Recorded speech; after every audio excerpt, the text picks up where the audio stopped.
سوال ہے کہ کیا بھینس کی قربانی جائز ہے؟ دیکھیں، پہلی بات تو یہ ہے کہ آج کل ہر طرف شور مچا ہوا ہے اور زیادہ شور وہ کر رہے ہیں جن کا یہ دعویٰ تھا کہ ہم تو قرآن و حدیث کو ماننے والے ہیں اور قرآن کو ہم نبی صلی اللہ علیہ وسلم اور صحابہ اسلاف کے عمل کے مطابق مانتے ہیں اور احادیث کو بھی ہم ویسے ہی مانتے ہیں۔ تو پہلی بات تو یہ ہے کہ پارہ نمبر 8 سورۃ الانعام سورہ نمبر 6 آیت نمبر 143 میں اللہ تعالیٰ نے جو 4 جوڑوں کا ذکر کیا ہے، جس میں اونٹ ہے، اونٹنی ہے، گائے اور اس کا نر ہے، ایسے ہی بھیڑ ہے اور اس کا نر ہے، اور بکری اس کا نر ہے، یہ 4 جوڑے قرآن اور سنت سے ثابت ہے، یعنی رسول اللہ صلی اللہ علیہ وسلم اور صحابہ کرام نے کیے ہیں۔ نبی صلی اللہ علیہ وسلم کی قولی، فعلی، تقریری سنتوں سے ثابت ہے۔ تو مجھے سمجھ یہ نہیں آ رہی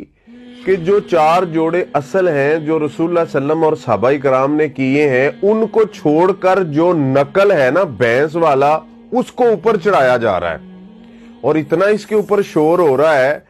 کہ لوگ جو اصل سنت ہے اس کو بھول چکے ہیں اور اس کو سر کے اوپر لے آئے ہیں۔ میرے بھائیوں، بات یہ ہے کہ دیکھو، قرآن کی آیت میں جو 4 جوڑے ہیں اور نبی صلی اللہ علیہ وسلم اور صحابہ نے وہ ذبح کر کے ہم کو بتائے ہیں، اور اس میں نہیں ہے کٹا اور بھینس، اور یہ سارے مانتے ہیں کہ یہ نبی صلی اللہ علیہ وسلم کے دور میں عرب میں نہیں تھا، عرب کا جانور نہیں ہے۔ کوئی لغات اٹھا کے لے آتا ہے، یہ دیکھو لغت میں کیا لکھا ہے، یہ دیکھو اجماع ہے اس کے اوپر۔ آپ مجھے یہ بتائیں، دیکھیں شریعت کے ماخذ جو ہیں، سب سے پہلے قرآن ہے نا، یا سب سے پہلے اجماع امت ہے؟ سب سے پہلے قرآن ہے، پھر صحیح حدیث ہے، پھر اجماع امت ہے۔ اب قرآن، حدیث اور نبی صلی اللہ علیہ وسلم کی جو سنت ہے، قولی، فعلی، تقریری، وہ سب چھوڑ کر اجماع آگے لے آئے اور لغات آگے لے آئے کہ یہ گائے کی قسم سے ہے۔ دیکھیں، پہلی بات تو یہ ہے کہ اجماع جو ہے نا، آپ ابن المنذر کی جو کتاب ہے نا الاجماع، اس میں دیکھیں جو بھینس گائے کے حکم میں ہے نا، وہ کتاب الزکوٰۃ کے اندر ہے، یعنی کہ زکوٰۃ دینے کے بارے میں اجماع ہے کہ بھینس گائے کے حکم میں ہے، قربانی کرنے کے بارے میں نہیں ہے۔ یہ کیسی باتیں لوگوں کو بتائی جا رہی ہیں کہ اس کے اوپر اجماع ہے، اجماع ہے۔ لوگ سمجھتے ہیں یار واقعی اجماع ہے، اور اجماع کا انکار تو بندے کو کفر تک لے جاتا ہے۔ اور بھائی، اجماع ہے زکوٰۃ کے بارے میں ہے، قربانی کے بارے میں نہیں ہے، اور اس پہلے قرآن، پھر صحیح حدیث، تیسرے نمبر پہ اجماع ہے، آپ اس کو اٹھا کے آگے لے آئے ہو۔ تو اس لیے میرے بھائیوں، جب ہماری منڈیوں میں اونٹ، بھیڑ، بکری، گائے سب کچھ موجود ہے، تو ہم کیوں بھینس کی قربانی کریں جو رسول اللہ صلی اللہ علیہ وسلم کی قولی، فعلی، تقریری سنت سے بھی ثابت نہیں ہے، اور جو 4 جوڑے ہیں ان میں بھی نہیں۔ اچھا، پھر کہتے ہیں، یہ بات یاد رکھو، زکوٰۃ دینے کے بارے میں یہ ہے، اجماع ہے کہ یہ گائے کے حکم میں لا کے اس کو، اگر کوئی کہے نا کہ یہ گائے کی نسل سے ہے، تو گائے کی نسل سے تو ہے ہی نہیں ہے۔ ان لوگوں سے جا کے پوچھو جو یہ بھینس اور گائے پالتے ہیں، بھینس اور گائے کا جنس کا آپس میں کتنا فرق ہے، گوشت کا کتنا فرق ہے، دودھ کا کتنا فرق ہے، اور پھر ان کی طبیعتوں کا کتنا فرق ہے، کیسے یہ بھینس گائے سے ہوگی؟ اور کبھی آپ نے دیکھا ہے کہ کسی گائے نے بھینس سے کراسنگ کی ہو، یا بھینس کی گائے سے؟ وہ ہرنی کا تو نہیں کہتے کہ وہ بکری کی نسل سے ہے اور اس کو لے آئے آگے۔ اور پھر میں ایسے لوگوں کے اوپر حیران ہوں کہ جو قربانی کا حکم لگانے میں اتنا آگے نکل گیا، کہتے جی یہ واجب ہے، واجب سے پیچھے نہیں رہے، وہ کہتے واجب ہے یہ۔ اچھا، جب کرنے کے لیے آئے، حکم واجب کا لگا دیا، اور جب وجوب کو ادا کرنے کے لیے آئے تو جا کے بھینس کے اوپر کھڑے ہو گئے، لوگوں سے بحث کر رہے جی بھینس کرو، بھینس کیوں نہیں کرتے ہو؟ اور بھائی، تم نے اگر کہا ہے کہ قربانی واجب ہے، تو واجب کو ادا کرنے کے لیے نبی صلی اللہ علیہ وسلم کی جو سنت، جو جانور آپ نے کیے، وہ کیوں نہیں کرتے ہو؟ تو اس لیے دیکھو،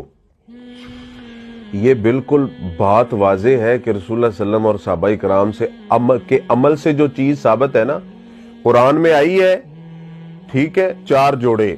پھر جو ان کے عمل سے ثابت ہے، جو انہوں نے کیا ہے، سب سے زبردست دین اور سب سے زبردست موقف یہ ہے، اور یہی ہمیں کرنا چاہیے۔ ہماری منڈیوں میں بے شمار یہ 4 جوڑے مل رہے ہیں اور پھر بھی ہم ان کو چھوڑ کے بھینس کے پیچھے بھاگے ہوئے ہیں۔ تو آخری بات یہ ہے، سورۃ النساء آیت نمبر 59 میں اللہ تعالیٰ فرماتے ہیں فَإِن تَنَازَعْتُمْ فِي شَيْءٍ فَرُدُّوهُ إِلَى اللَّهِ وَالرَّسُولِ۔ تو اس کے اوپر آپ دیکھ لیں کتنا جھگڑا ہو رہا ہے اب، ٹھیک ہے، روز نئے نئے فتوے آ رہے ہیں۔ تو جب یہ تنازع ہو گیا ہے نا، تو اب اللہ اور اس کے رسول کی طرف ہمیں رجوع کرنا چاہیے، اور جب اس طرف ہم جاتے ہیں تو پھر ان کے عمل سے، ان کی سنت سے ہمیں اونٹ اور گائے اور بھیڑ بکری ہی ملتے ہیں۔ اور آخری بات یہ ہے کہ اللہ کے نبی صلی اللہ علیہ وسلم کی صحیح حدیث ہے نا کہ جب تم دیکھو کہ مشتبہات ہیں تو پھر الحلال بین والحرام بین وبینہما مشتبہات، ٹھیک ہے، تو مشتبہات سے بچنا ہی دین کو بچانا ہے۔ فمن اتقى الشبہات فقد استبرأ لدینہ وعرضہ، کہ جو شبہات سے بچ کے اس نے اپنا دین بچا لیا۔ تو اس لیے میرے بھائیوں، اگر ہمیں اپنی منڈیوں میں وافر مقدار میں وہ جانور مل رہے ہیں جو رسول اللہ صلی اللہ علیہ وسلم اور صحابہ کرام نے کیے ہیں اور عمل سے بھی ثابت کیے ہیں اور اللہ کے قرآن میں بھی ہے، تو پھر ہمیں وہی کرنے چاہیے۔ ہاں، کسی کے پاس کچھ بھی نہیں ہے، یہ 4 جوڑوں میں سے ہے ہی نہیں ہے، دنیا پہ مل ہی نہیں رہے ہیں، تو پھر 2 قسم کے لوگ ہوں گے، کچھ کہیں گے بھائی ہم کرتے ہی نہیں جب وہ 4 جوڑے ہی نہیں مل رہے، اور اگر کوئی پھر یہ بھینس لے آئے گا نا تو وہ اس کے پاس یہ تو ہوگا نا کہ بھائی مجھے اور کوئی جانور نہیں مل رہا، لیکن بلا وجہ شور کرنا اور لوگوں کو جو اصل قربانی کے جانور ہیں وہ بھلا کر نقل ان کے سروں کے اوپر چڑھا